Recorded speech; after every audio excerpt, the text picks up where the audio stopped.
All right, hello and welcome to another episode of the Long Ball Football Podcast, a weekly podcast by two brothers about obvious football in Portugal. You listen to myself, Albert, and as always, I'm joined by my brother Barney. How you doing, Barney? How's things?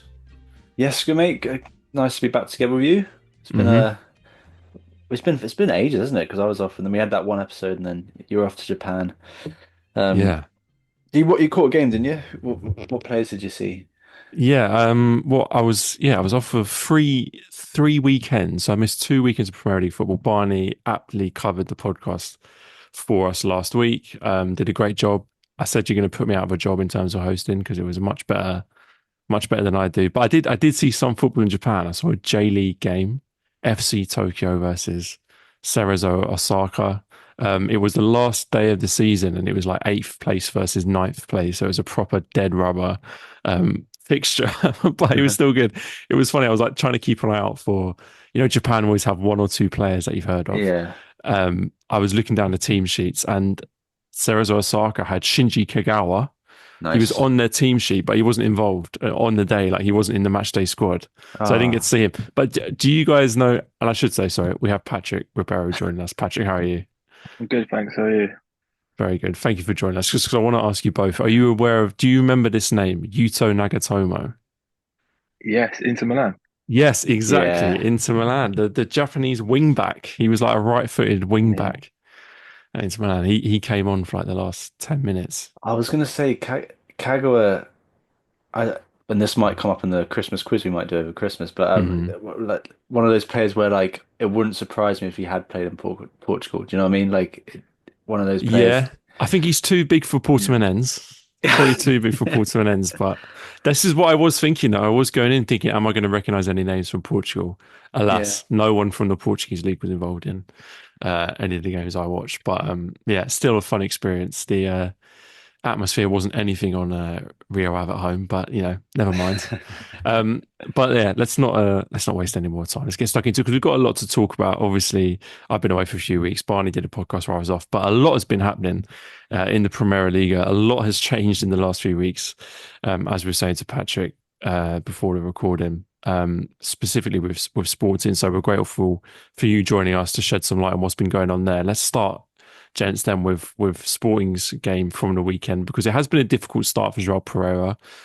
He lost every league game before the weekend since Ruben Amorim left, and there was a real sense that this was a must-win fixture for him if he was going to remain as Sporting manager. They did manage to beat Boavista 3-2 for a vital 3 points. That said, they made very hard work of the game, conceding two goals, needing to win 3-2 on the night with goals from Francisco Trincao and Victor Gyökeres.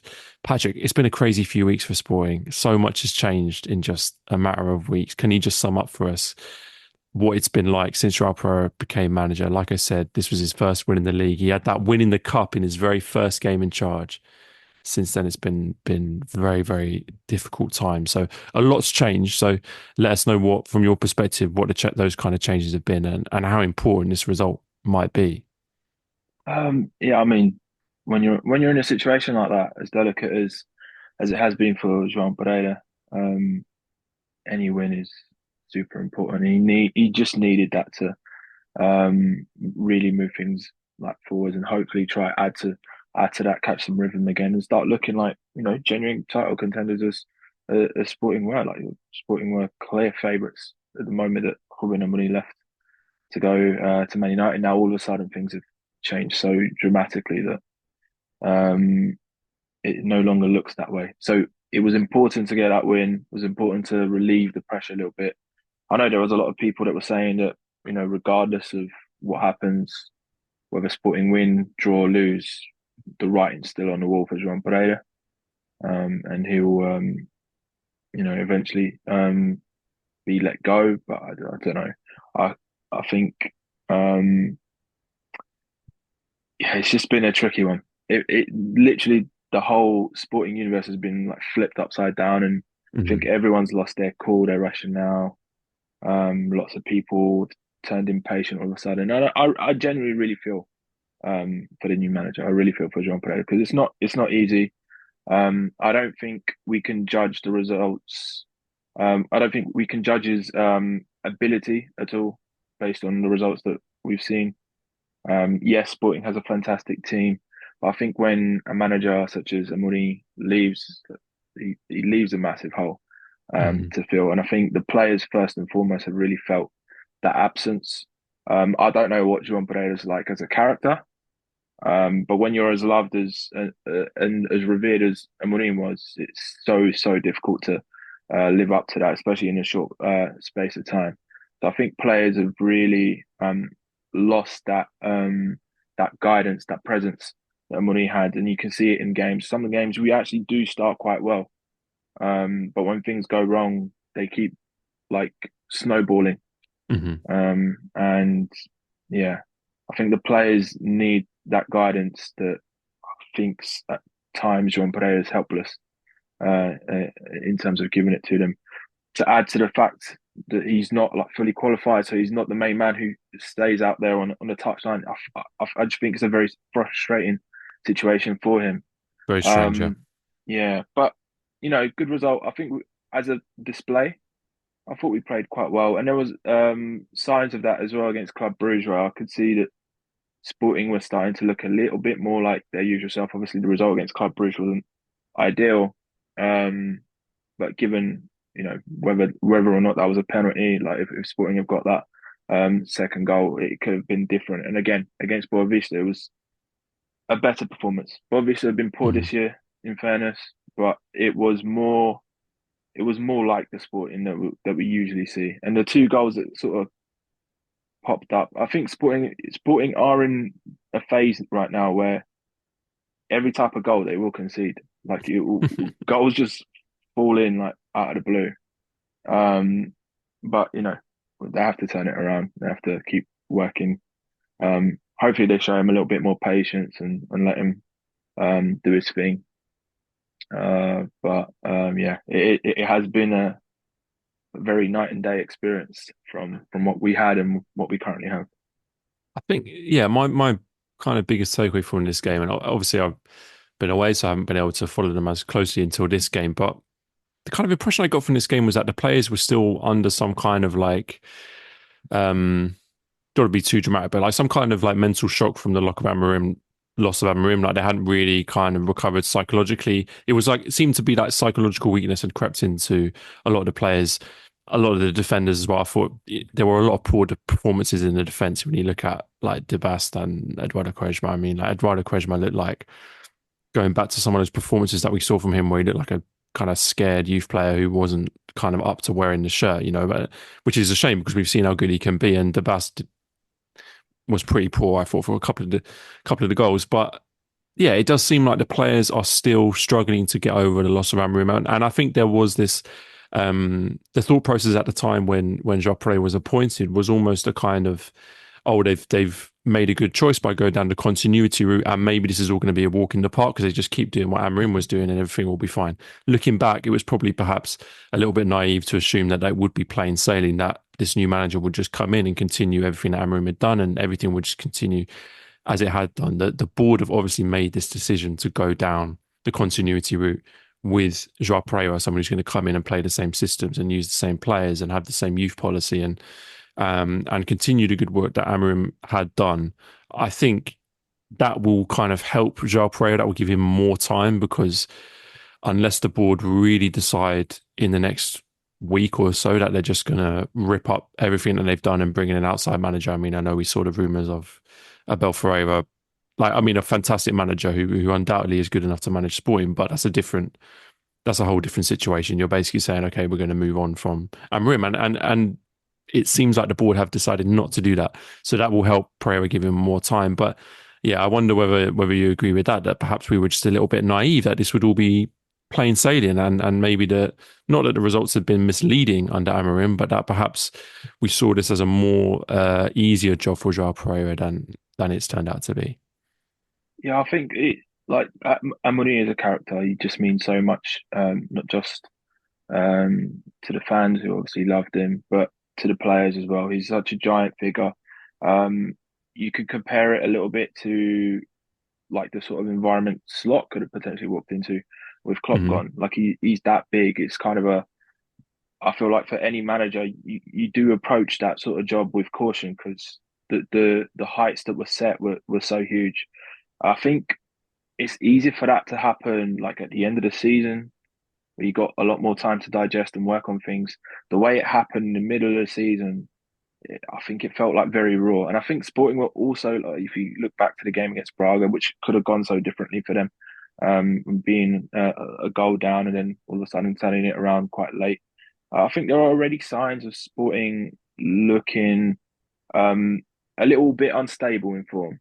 Hmm. Um, and I feel like João Pereira has been quite unlucky and picked up that, and it's worsened under him. Um, but I think just psychologically, the players have really felt that absence. And when it comes to filling that void, I don't know whether the board has been naive or maybe a bit arrogant and thought, yeah, this is easy. Just get João Pereira in. And all of a sudden, I think Braga went through a similar phase where they were just doing the same thing as well. Like the manager goes, "Oh, would you get a B team manager?" And then they'll Mm. do the job until eventually they realize, okay, we can't actually pull that card all the time.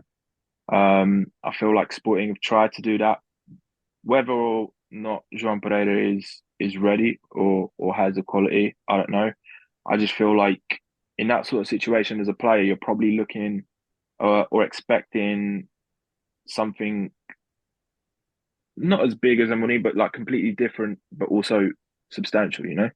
I felt like I feel like the dressing room now, and I think it's becoming more and more apparent now in hindsight that it needed an appointment that would shock the dressing room in a positive way, in a completely different way, like someone who could impose the same sort of respect and take the club forwards. It didn't have to be like a direct replacement, but just someone of note that makes you think, oh, hold on, like I'm being managed by this guy now. Like we know who he is. Like he's done bits here and there. Um, I felt like that's what Sporting needed. With João Pereira coming, it's a bit like I don't know if it commands the same drive to like for the players. I'm not sure whether they quite feel as steady as they once were with Amuri, especially at the top for the heights that Sporting were going for the title, and that weighs heavy on the players' minds because they know that's where they should be. They know they should be going for the double. The fans expect it and demand it. It's just a lot of emotions and expectations all at the same time. So yeah, naivety definitely one thing that the boards picked up. Perhaps they should have been a bit sterner, thought a bit more methodically about the change that they needed to impose. Mm. It's definitely still a very interesting time to keep an eye on that managerial position where the board will be tempted to pull the plug on Yeah, the decision that they made or whether they'll stick by it. yeah, Barney, I know you discussed the loss to Santa Clara on the most recent podcast. Obviously, Sporting went on to lose against Moreens as well. When you think about those games and then look at this game, did you see any improvement in this game? Yeah, I mean, one of the positives I thought was, and please correct me on my pronunciation, but Jalsimos coming in, the young midfielder. Obviously, Marita's out injured now, which is a big blow for Sporting. He's been one of their key players in that midfield and so important to their balance. But he's come in and looked good, and played in the Champions League as well. So that's a positive that Pereira's done. Um, Trincão's obviously looking good again. They had a really impressive game in this one. So those are improvements. I mean, what the negative I was keen to bring up was the goalkeeper position because it was Franco Israel in goal for this game, and we've seen him have okay games, but ultimately he sort of came in for last season when Dan was sort of forced not forced out of the team but dropped out of the team, and it was nice to have a different goalkeeper because Adnan himself had made mistakes, but then he hasn't been has there certainly hasn't been a safe pair of hands. Is it Kovacic came in the summer yeah, as well, and once again didn't had a couple of errors himself. I mean, a statistic I found really interesting was this is the second game this season that Sporting have conceded goals with the goalkeeper not making a save in the game. So like that's an issue really. And when Amram was here and the defense was brimming with confidence, it sort of you didn't really notice it as much. And when the goals were coming in, so I think that now looks like a really big issue, and particularly as we've been discussing, when a team is low on confidence, as Sporting clearly are, you are going to perhaps see more chances come against the goalkeeper, and yeah, when you've got Israel Kovacic, you're not brimming with complete confidence. So that's an area I've seen talk about, who's going to be the number one. I think it's a bit up for grabs.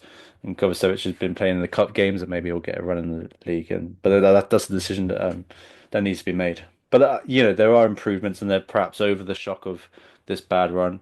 We're seeing similarities with Manchester City at the moment. With it, it's people just pundits describe it, ex-players describe it, like confidence is such a key part of the game, and when you're low in it, it's really hard to get it back. So if he is able to navigate that, then that would be great. But yeah, it was this is a really important result. The fact that they got the first goal as well would have helped. Yeah, they need to build on this. I think that's the first time João Pereira has been compared to Pep Guardiola, but I'm sure he'll take that. But no, I completely agree, and I think it is worth looking at the context of the game as well, with Sporting missing Diamande and Inacio, Morita, and those kind of players, and still scoring 3 goals. And I think there was some defensive weakness, but like you said, I think there were certain players that came out of the game with their heads held high, like Trincao, absolutely played really well, probably responsible for Sporting getting the win. In fact, to be honest, most of the midfield in the attack I thought was largely positives in the game. So yeah, hopefully this is a bit of a turn of a corner from Sporting's perspective. Definitely, it will give João Pereira a few more days and weeks in the job, perhaps. Um, Barney, I want to talk to you about Boavista, because obviously perhaps they would have seen this as an opportunity to take advantage of Sporting. They would have seen the results that Moreirense got, that Santa Clara got, albeit probably better teams than Boavista at this point in time. And they played their part. They scored their 2 goals. Um, but, obviously no cigar at the end of the game, but a decent performance from them. Yeah, I mean, Bosniak getting on the score sheet is good because he really hasn't been able to find any scoring form recently. So that's good for them. Bruno Onyemaechi sort of playing further forward, left wing as well. I liked. Um, but once again, we're talking about a Boavista team who, yeah, just it's incredible that these players still seem so motivated. I mean, a player I really like is in the midfield. Is Joe Silva. I think he's like one that come up from the academy. He got a few games in the last year, but he's yeah, I really like him. And there's like I said, once again we're seeing like shining lights where we shouldn't really in Bovis. So they gave him a good game, and yeah, it's they're doing all right as well. Continue to punch above their weight, perhaps. One silver lining as well from this weekend, from Sporting's perspective, was the fact that Benfica weren't able to capitalise. They've had a good start to life in the Premier League under Bruno Lage, especially since Ruben Amorim left, and they've kind of capitalised on some of Sporting's dropped points. But they suffered their first setback in the league under Bruno Lage by drawing 1-1 away at AVS. They led 1-0 until the 94th minute, when AVS equalised from a set piece. Not a disaster by any means, of course, but a win against AVS would have put them just 2 points behind Sporting, with a game in hand and an opportunity to go top of the table. But as it stands, if they're winning their game in hand, they will just be 1 point behind league leaders Sporting. Patrick, obviously a disappointing result for Benfica, who, in my opinion, just, it's such a cliche, but never did enough to kill off the game when they should have, and never completely shut out AVS in a way that they probably shouldn't, if they were going to go on to win the game. They let them back in far too easily. Didn't get that second goal, and they were punished at the end of the game. Yeah, it was a bit of a game of two halves, wasn't it? That one, Mm. Benfica started quite well. Got the goal that they were after. But then in the second half, when ABS started coming for them, they just didn't take on the warnings, and the hosts kept going and kept going, and eventually got the goal that they deserved. And I think it was telling at the end of the game that a couple of the Benfica um, uh, uh, team members, like our friend Frederick Carstens, etc., all said that, yeah, they deserved to draw that game. We didn't deserve to win, Mm. based on the performance that we put out there. Um, it was refreshing to see them say that. In fact, um, Benfica as a whole, it's an interesting one because when you look at the title race and you look at all three teams, I felt like Benfica were well positioned now with the Mm. debacle at Sporting to be like, okay, like let's take command of this league now. Let's go up a gear. Barney said how important confidence was. This was their chance to really utilize that. I feel like a draw here sort of sets them back a little bit.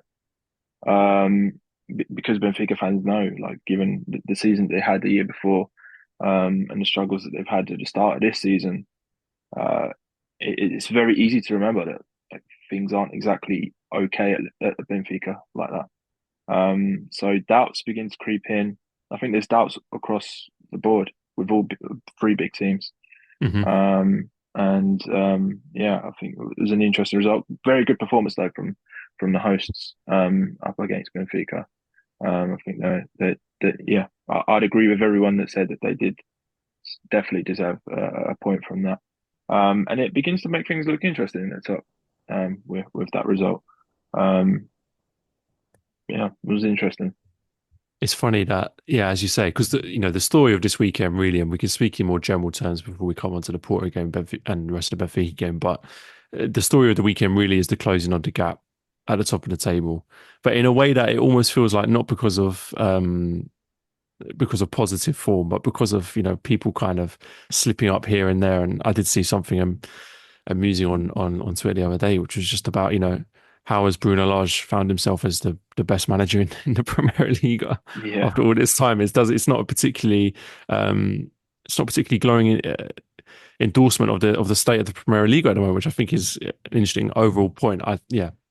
But I digress. I mean, Barney, as Patrick said, as you said, momentum is such an important thing in football, and with Sporting in such a tricky position, you wonder whether this is a real missed opportunity for Benfica to kind of make a claim on that title race. Because I feel if Benfica had won this game, even though they're still behind, but with the game in hand, I'm sure they would be in their heads and in the fans' heads almost the new favourites for the title with that opportunity to go top of the league. That said, they didn't take it, and they leave the door open slightly for Sporting to kind of have their own little revival.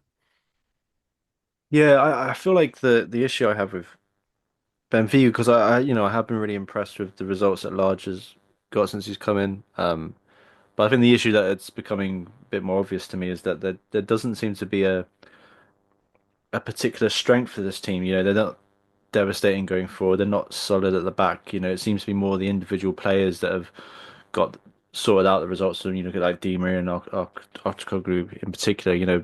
Individual moments that have carried them through. I mean, looking at the attack in particular, Artur Cabral came into this game. Um, Pavlidis hasn't racked in the goals, and I feel like the striking position for Benfica has been an issue for so long, in the sense that, I mean, I would even include Gonzalo Ramos and Darwin Núñez in this, and that they've never seemed to have had a a truly devastating striker. And I'm saying this in sort of the recency bias of having Gyökeres in the league and the form that Samu's in. It feels like they haven't. Gyökeres can sort of make a goal himself, but he's also like with his movement, and Samu's got like he's like a killer. Like his shot is just so powerful, and it feels like Benfica haven't had that for a long time, and like anyone like that. And like I'm not sort of trying to single out Benfica because there's strikers like I would look at Evan Nilsson or Paulinho in that sort of bracket of not being the peak striker that it's, one of the big three teams should probably have. And uh yeah, in this is the second game in a row that Benfica have had less shots than their opposition. Against Vitória and now against AVS. And I guess that sort of highlights the two things really: the lack of creativity from the midfield, but also the lack of clinicality that they're getting from their strikers. They need their strikers to be scoring more goals essentially, and in Cabral and Pavlidis, I don't think they're going to get that. I mean, and the other area of the pitch, Albert, is that's coming off the back of that stat about the shots is the defense, right, and the midfield protecting it. And in this game, Barreira just is not Florentino. He's got the engine, but he's not. There's not the defensive cover there. Um, Antonio Silva coming in as well is yeah. I'm really torn on Antonio Silva, but it feels like when he's played recently, it hasn't felt rock solid at the back. So there's a lot of issues there. There's still a lot of quality in that team, though. I'm Dooney getting his goal. It's nice to see him have a good game. Actually, he was quite impressive. Um, but yeah, there are issues, and I think like I said, I can't see a real out and out strength to this team under Large at the moment. Yeah, I think I would agree with that. I have a similar kind of question mark over Benfica at the moment. It just comes down to I'm not sure what their best starting 11 is, and maybe the manager doesn't as well. I mean, it doesn't always have to be a problem with a team where there's a lot of rotation. I mean, I do quite like seeing a team where essentially you know what the starting 11 is going to be, and they know the system and they deliver every week. But that doesn't have to necessarily be the only way that a team can be successful. Like you can, of course, see teams rotate regularly and have multiple options on the bench. But with Benfica, for me, it's more just like I feel like they're constantly going around in circles trying to plug little gaps in the team, like trying to fix little things by trying out different players, and it never quite works. I mean, you can look at that in a central midfield with, Florentino. Sometimes he's in the team, sometimes he's not, sometimes he's what they want, sometimes he isn't. We saw Amdouni play in this game. We haven't really seen much of him this season. He looks good, but a player that can't really get in the team, hasn't really grabbed the shirt and made it his own. We saw Schleder come on in this game. Players like that who I'd kind of forgotten about in the striker situation with Cabral and Pavlidis. It's like there's not enough players at Benfica for me who, like I said, have grabbed their shirt and said, like, this is me, this is my position. I mean, the one player you can say who has really done that is a centre back, Araujo, who I think has been their standout player this season. He's the one person who I think has almost made himself undroppable in their team. And maybe Aktoglu, since he's come in as well, you would say is probably one of the standout players. But I just feel like there's not enough players like that at Benfica at the moment for me to feel really confident in their ability.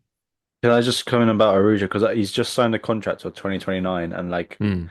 and I remember the rumors about him perhaps going Crystal Palace in the summer. But I just feel like we were talking about Antonio Silva going at some point for 100 million to any club, but Arujo I think is going to be so key for Benfica going forward. You look at there's no players really in there who have come up from the academy. You look at the Portuguese contingent as well. You're like, going to be that guy. Jaromir is going to be out of the club probably.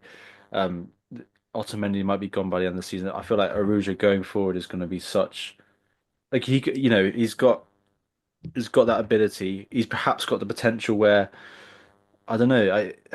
He could stay unless it's going to be for a huge club. If you see what I mean. I know I talk about him a lot, but I was just having sort of had that thought today when I saw that contract extension, just thinking about if we're looking at Benfica in the future, I think he is going to be a real key Mhm. player for them. Yeah, I hope so. Very impressive. Um, and I think it's important also to say we do sometimes come with an air of negativity around Benfica, but like they are in a very good position. Like I said, if they win their game in hand on Thursday, they're 1 point behind the leaders. And I think all things considered, where they were 5, 10 games ago, I think that's a pretty good position to be in going into the second half of the season. So it's not too bad at all.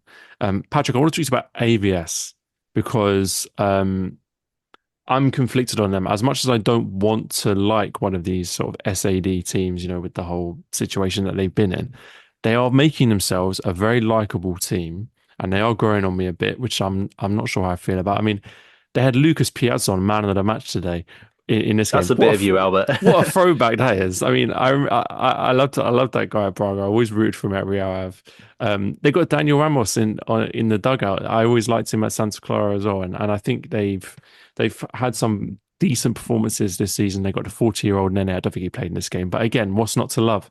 Um, but like from my perspective, I think this was another in a kind of series of fairly promising performances. I won't go too overboard, but fairly promising performances. And I think the most important thing to stress with AVS, especially in this game, is that you might look at the scoreline and the timing of their goal, of the equaliser, and think that this was a bit of a smash and grab. But I don't think that's a fair reflection of the way that this game went. I think they made their impact on the game for quite an extended period in the second half. And as you said, I think they deserved the draw. Yeah, fully. As you said, a lot of the names that you mentioned there, household names. Good Mm, to see them come together.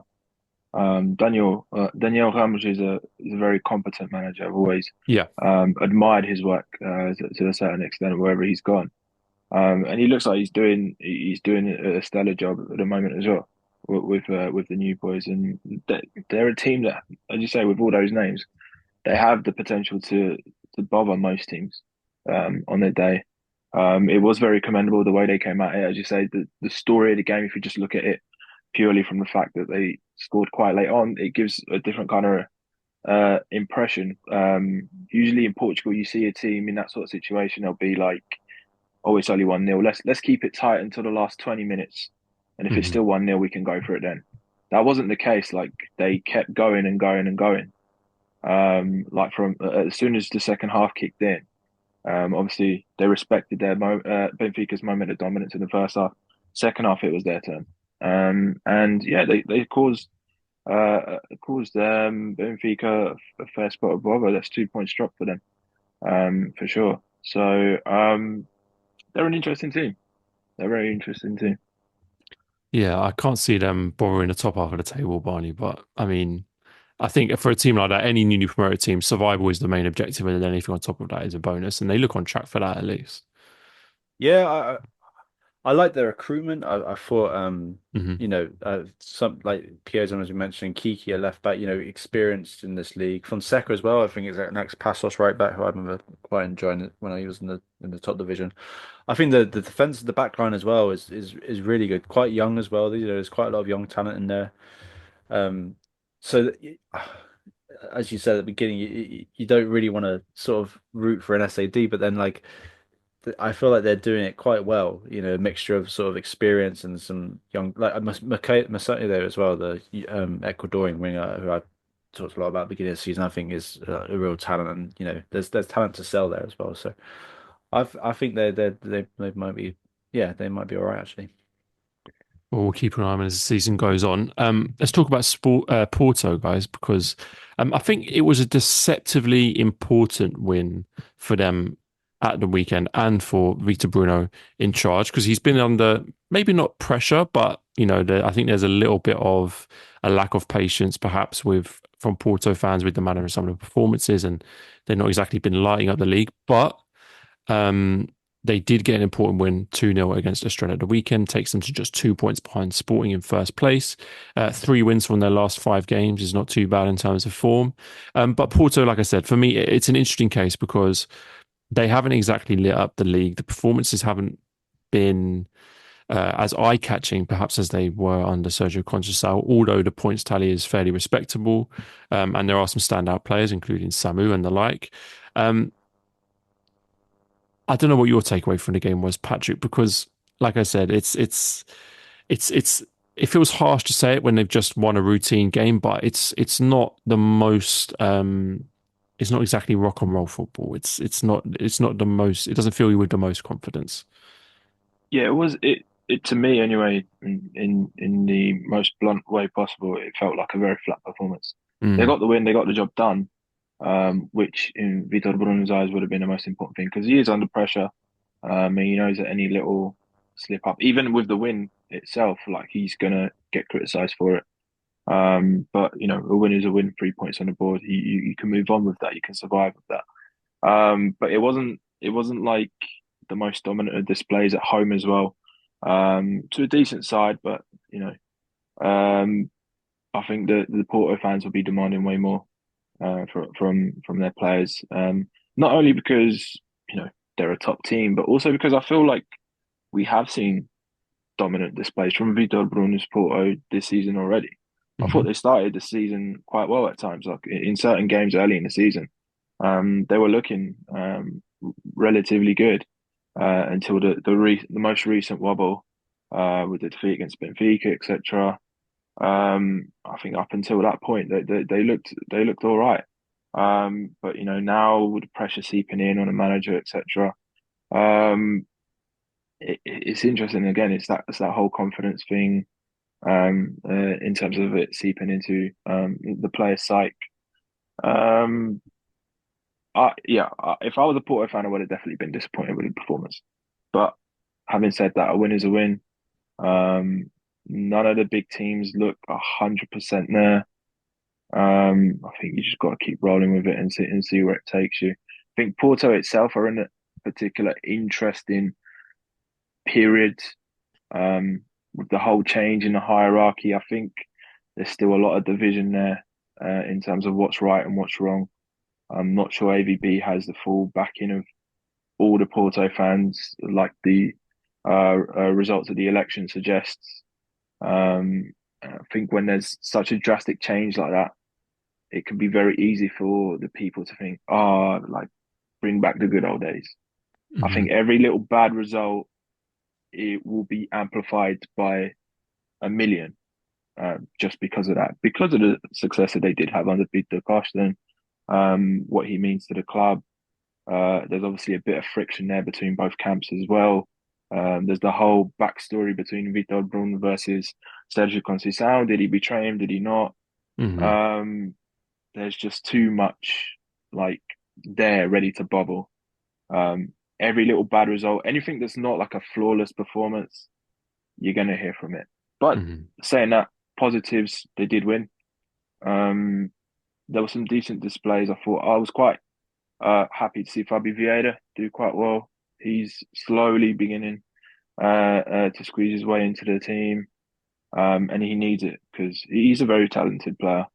Um, and I think many would have hoped that he would have kicked on at Porto back to his best football, like he did 2, 3 years ago. Um, but yeah, a few positives, and honestly, you can't argue with a win at the end of the day. Yeah, I definitely agree about Fabio Vieira. His best performance since coming back to Porto, and that's really important for him to, like you say, get back to his best. I do feel a little bit sorry for Vitor Bruno sometimes because they've only won one less game this season than the current league leaders Sporting. They lost twice. Correct me if I'm wrong. I'm pretty sure their losses in the league were to Benfica and Sporting in the league, which I mean, two tough games. I know they beat Sporting in the Super Taça at the beginning of the season. I know they lost to was it Moreirense in the cup as well. So all these things kind of seep into the fans' mindset. But in terms of league performance, like it's not been that bad. Obviously, it's really important for a club like Porto and for a manager like Vito Bruno to perform in the biggest games when it matters. So those losses against Benfica and Sporting, that will be really disappointing for the fans that they've, lost the two biggest games they have in the league in the first half of the season. Second half of the season, assuming that he's still there, which I think he probably will be, that will be pretty much his biggest task will be to improve in those big games and to get wins in at least one of those Clásicos coming up in the second half um, of the season. I think, and also it's important to think back. I think, Brian, I'm trying to remember when we were doing our kind of pre-season like preview shows talking about Porto. I'm pretty sure one of the things we would have said is that this is going to be a transitional year for Porto with such huge changes.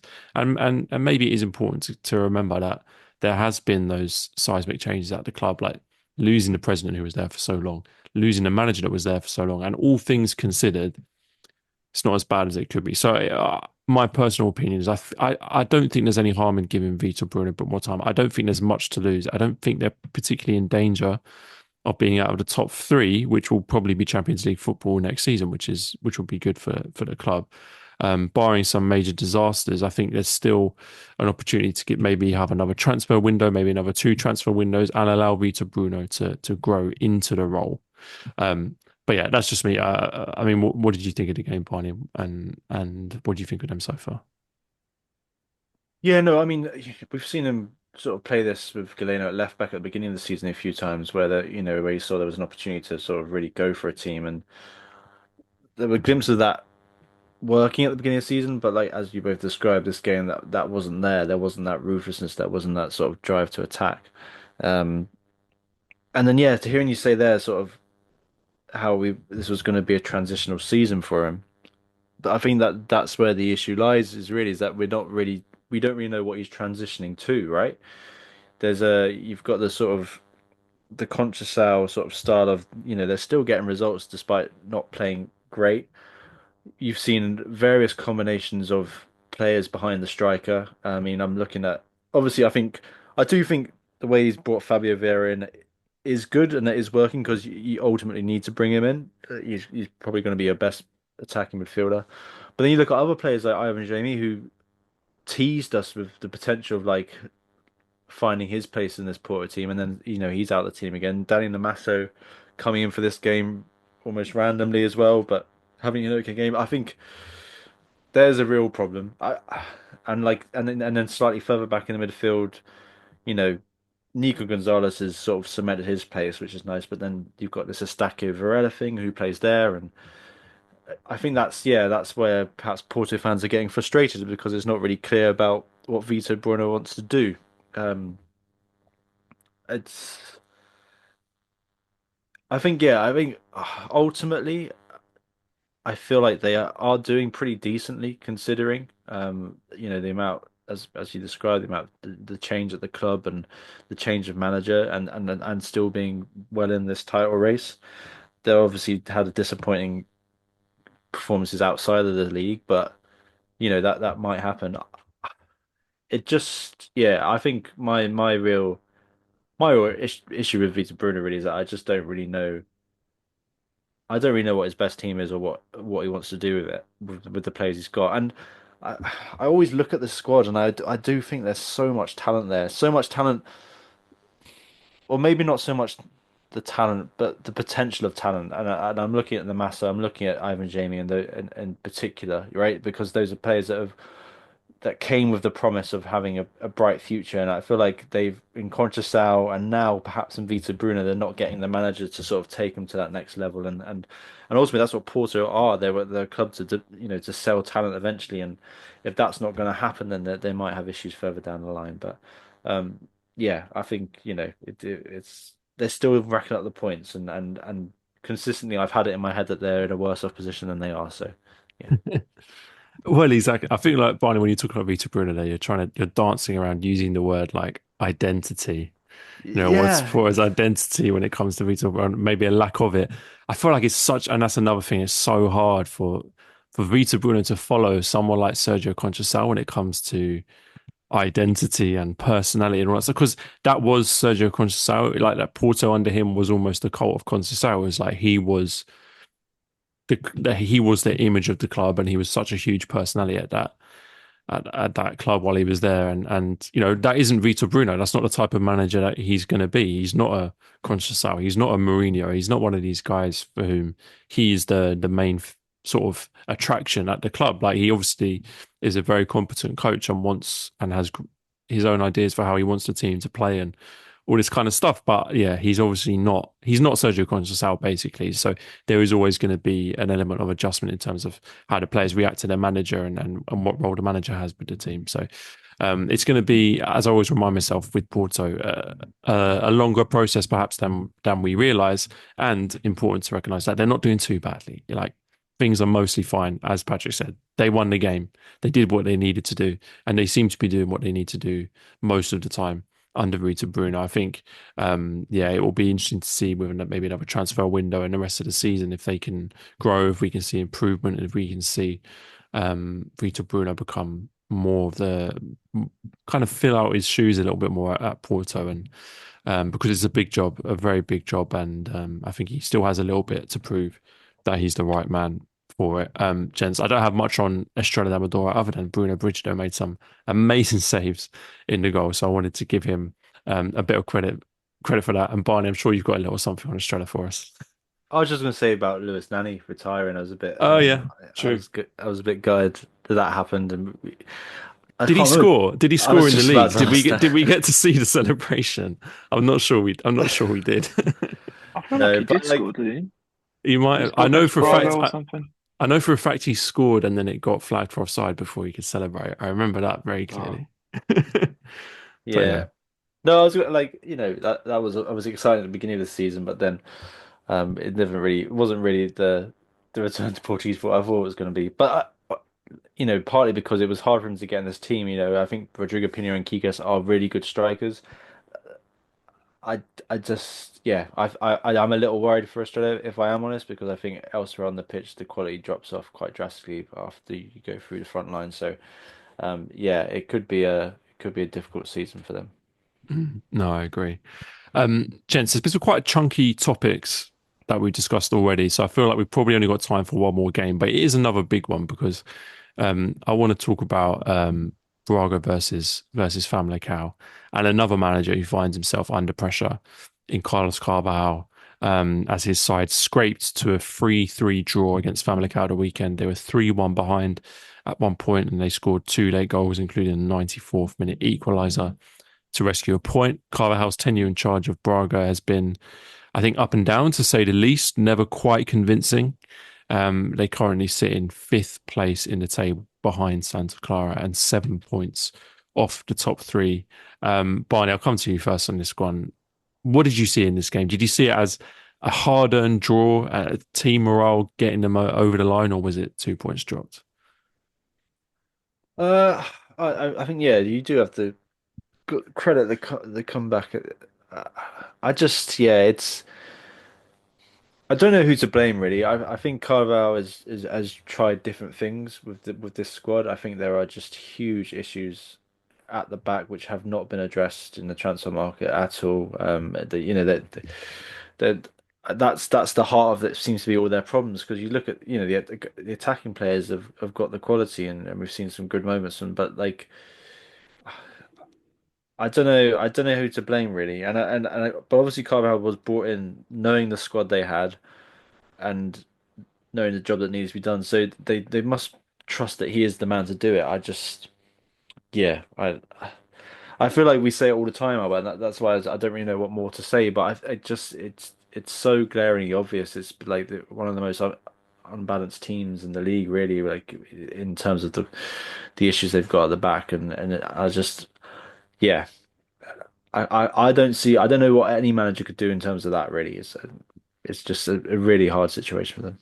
But that's interesting. I don't. Do you agree with that, Patrick? Because obviously, I think everyone is of the same opinion, really, that you've got to try and weigh up between is the manager doing enough, but then obvious kind of gaps in the squad, and it does seem to be a weaker Braga squad than we've seen for a little while, especially in the defence. Yeah, for sure. I think the defense is the key thing that lets them down mostly because if you look throughout, if you go forwards, amongst their most regular used 11s, there's quality players there. To pick out, it stands out to anyone that follows the Portuguese league quite regularly. Obviously Braga are another team that there's just so many changes that happen from season to season. So I feel like this year in particular, I think it's not been the most ideal of preparations. They lost their manager so soon coming into it. I think that throws everything sort of up in the air. And all of a sudden, yeah, going from manager to manager is not helpful. Carlos Carvalhal, a man who's been there, done reasonably well in the past. Uh, it's a little bit trickier this time for him. But given the circumstances, I think you just got to. I think sometimes clubs need to just relax a little, um, just focus. Like the game against Famalicão, for example, it will be one that will be debated, and I would say Braga as the home side has almost they should almost feel obliged to win. But Famalicão are a very tricky side, with all things said. And if you find yourself 3-1 down to them, like and manage to get away with a 3-3 draw, fair play. Like it's not all bad. Because they can be a very tricky side. You look at the table, I think Braga, what, fifth now? Fourth or fifth?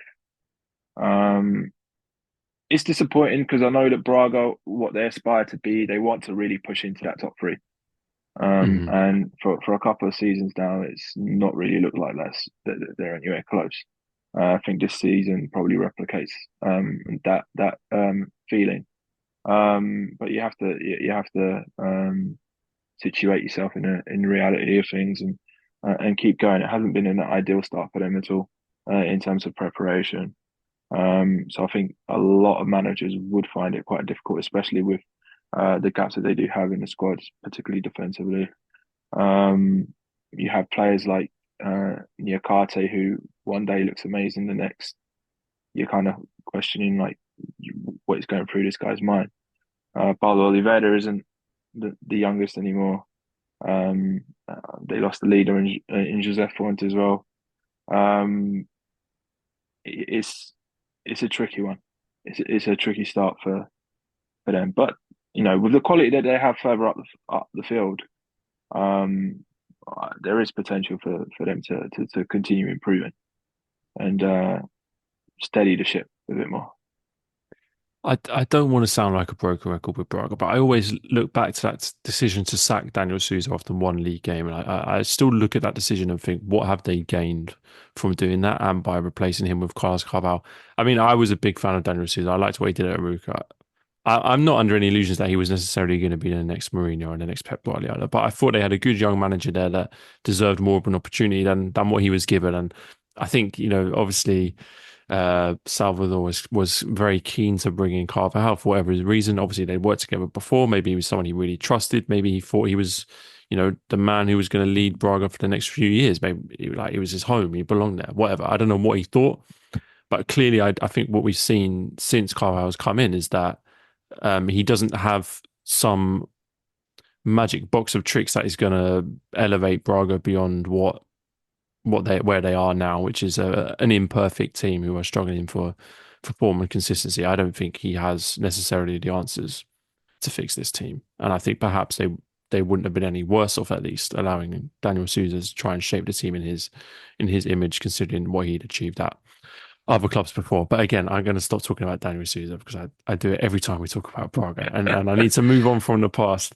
Um, Barney, I want to talk to you about Famalicão because Famalicão have a new manager, a very interesting appointment as they brought in Hugo Oliveira, a man who started his career as a goalkeeping coach at Benfica and has been part of Marco Silva's coaching staff at Watford, Everton, and Fulham. And yes, I was looking at his Wikipedia page earlier today because I have not got a clue. This is his first managerial job and his first game in charge of Famalicão. I think it's fair to say it was a successful start. Only disappointment from Famalicão's perspective, Barney, is that they didn't take all 3 points because they were in a very strong position, and I thought they looked very convincing for the first 75 minutes of this game. Yeah, they did, and it was, it's when they play like this, and when you look at that team on paper, you don't like you feel like they should be in a much stronger position this season than they are. Just some, yeah, Gustavo Sarr really stood out for me. It, yeah, I just hope he continues the rest of the season. I really like. I think he's such a unique sort of attacking midfielder because he's very good on the ball. He's got quite a bit of pace, but he's also quite big. But he's not big and muscly. He's like sort of tall and Mm. slight, but he's not like like he's I don't know. I just think he's very unique. I really like that. Um, I think yeah, Hugo Oliveira's it it feels good, I feel like we say this so often with Family Cow, like it feels like a good potential. Like you can see the logic, like he's Marcus Silva's having so much success. Oh, let's get his assistant in, and then maybe we'll get a payout for someone paying out his contract. I don't, yeah, it it feels like this needs to work because it feels like it hasn't worked for a while for Family Cow, but the potential's there. Everything's there for them. They've got a really good team.